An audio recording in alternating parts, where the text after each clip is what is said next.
How to fix your Valorant crashing on startup issue. So hey guys, welcome to this tutorial. In this tutorial, I'll guide you through the exact and simple steps on how you can fix this issue of a Valorant game crashing whenever you start it.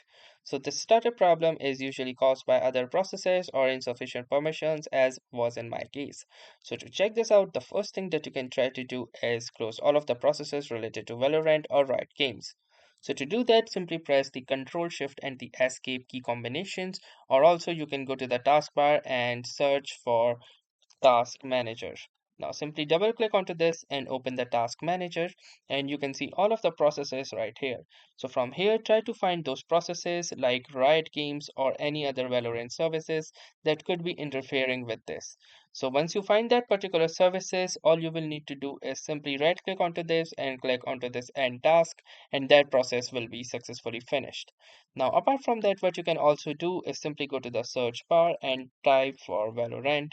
Now, once you see the Valorant right here, you can click onto this open file location, and from here, right click again on Valorant and then click onto this open file location. Now, you will see the Riot Client services right here. So right click onto this and then click on show more and then click onto the properties. Now, within the properties, go to the compatibility tab, and from here, enable this run this program in compatibility mode, and also enable these two options, that is disable full screen optimizations and run this program as an administrator.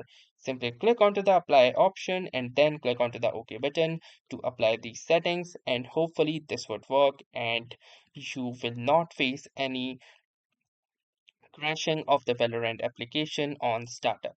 So I hope this video was helpful to you. Thanks for watching and have a nice day ahead.